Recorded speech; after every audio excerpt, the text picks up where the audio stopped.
এত সুন্দর শরীর, শরীরে কাজ কাম মানায়। ভাই আরে ছাড়ো না তুমি, নাহি দেখে ফেলবে তো। জানো শাকিল, তুমি যে সুখটা আমাকে দিয়েছো, নাহিদের কাছে আমি ওই সুখটা পাইনি।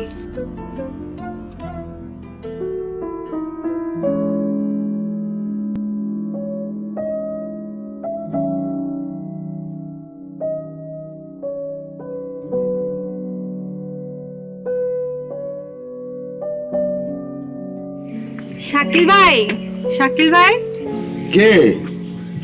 ও মিম, তুমি? এটা বুঝি তোমার বর? হ্যাঁ, ওর নাম নাহিদ। আসলে না, তোমার বিয়েতে যাওয়ার খুব ইচ্ছে ছিল, কিন্তু কি দিয়ে যে কি হয়ে গেল।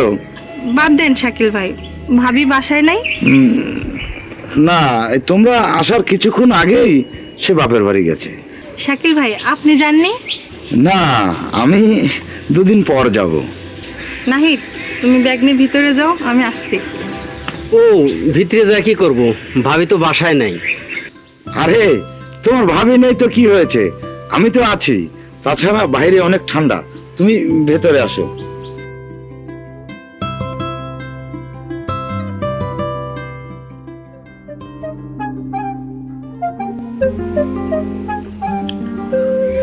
আচ্ছা শোনো শাকিল, ও কিন্তু বাড়ি যাওয়ার জন্য অনেক বাহানা করবে।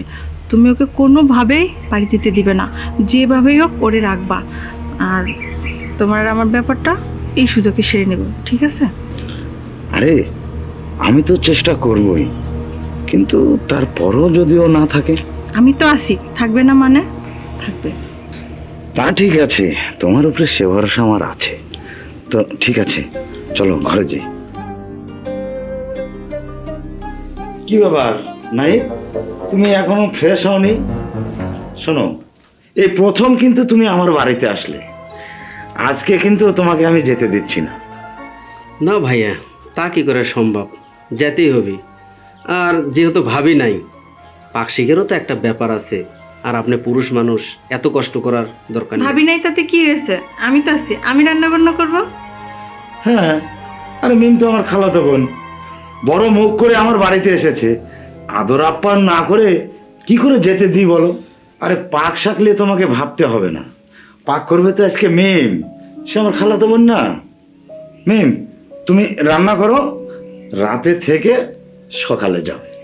আচ্ছা ভাই ঠিক আছে, তাহলে আমি রান্না করতে গেলাম। হ্যাঁ ঠিক আছে, যাও। নাহি, তাহলে তুমি একটু বিশ্রাম করো, অনেক পথ জার্নি করে এসেছো। আর আমি ওই মিমকে একটু সহযোগিতা করি, নতুন বাড়ি, রান্নাঘরে কোথায় কি আছে ও তো আর জানে না, তো ওকে আমি একটু সাহায্য করি। তুমি বিশ্রাম করো। ঠিক আছে ভাইয়া। আচ্ছা।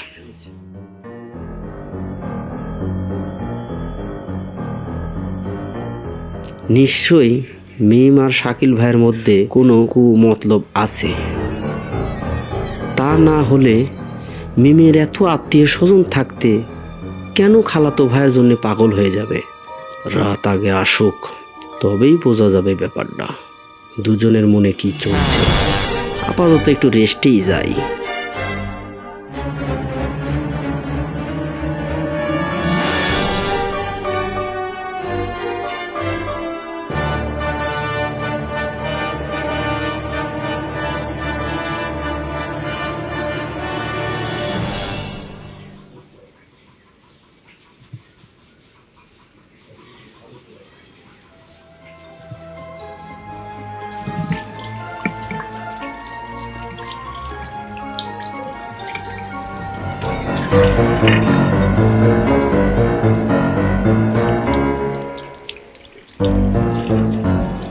এত সুন্দর শরীর,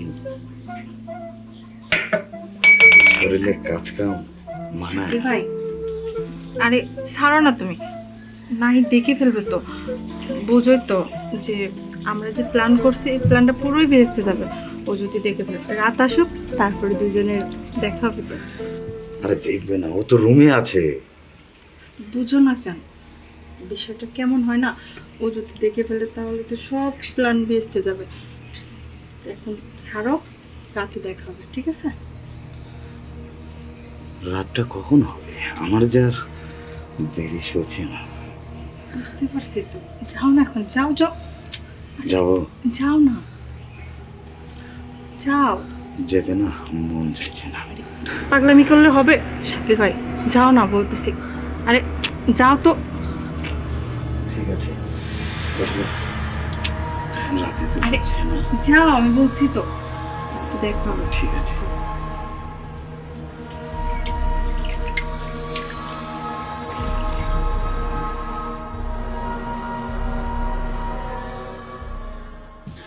বাবা বাঁচলাম। এত কাজ ভাবি কিভাবে যে সামলাই, কাজ করতে করতে হাঁপিয়ে গেছি। তুমি শুধু শুধু টেনে চাল মাথায় নিলে। এই ঈদে কত আত্মীয় স্বজন দাওয়াত দিল, বিশেষ করে আমার মামাটা ছোট থেকে বড় করলো। ওই জায়গায় গেলে লোকগুলো কতই না খুশি হতো। এত করে বললাম, তুমি রাজি হলে না। আসলে কোথায়? এই তুমি চুপ থাকো তো। কতদিন হয়েছে শাকিল ভাই আমাদের ওখানে যায় না, এবং কি বিয়েতেও যাইতে পারে নাই। ঈদের দাওয়াত করছে তাই আসছি। সবই বুঝলাম, দাওয়াত করে তোমার ভাবি কোথায় হারালো? ভাবিকে কি দরকার, শাকিল ভাই আছে তাতেই যথেষ্ট।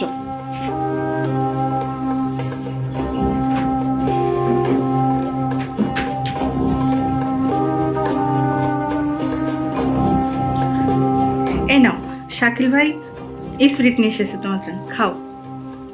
স্প্রিট? এর মধ্যে কোনো কিছু মিশিয়েছে। না না, স্প্রিট আমি খাবো না, আমার দরকার নাই। আমি খাবার এমনি কম খাইছি। আরে খাও না, তুমি যদি না খাও শাকিল ভাই কি মনে করবে না? আরে জ্বালাতে ফেলাই দেও না, শাকিল ভাই তো আর দেখবে না। কি কও তুমি, টাকা দিয়ে নেসে ফেলে দেওয়ার জন্য নাকি? আরে খাও না, তুমি যদি না খাও আমি কিন্তু খুব রাগ করবো। তো খাচ্ছি খাচ্ছি, তুমি না খেলে তো ছাড়বে না। মিম, তুমি এতটা নিচে নেমে গেছো, শেষমেশ তুমি আমাকে ঘুমের ওষুধ খাইয়ে তোমার খালাতো ভাইয়ের সাথে রাত কাটাবে।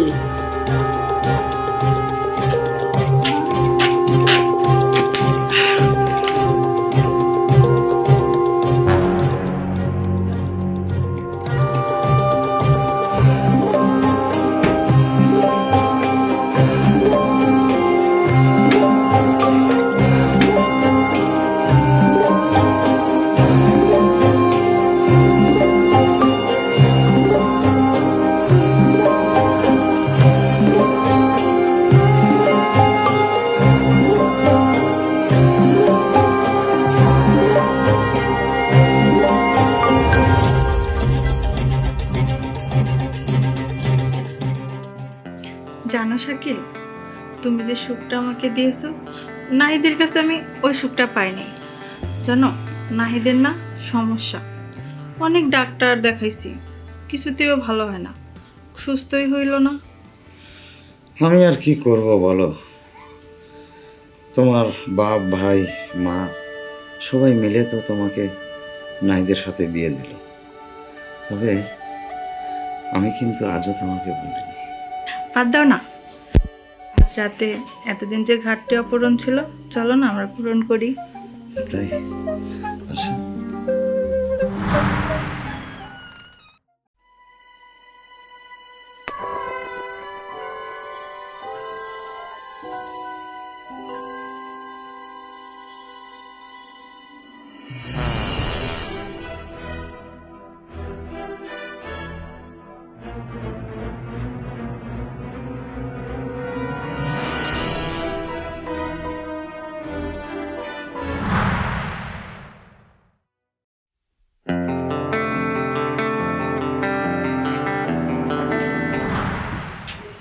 এত সকালে নাহিদ কই গেল?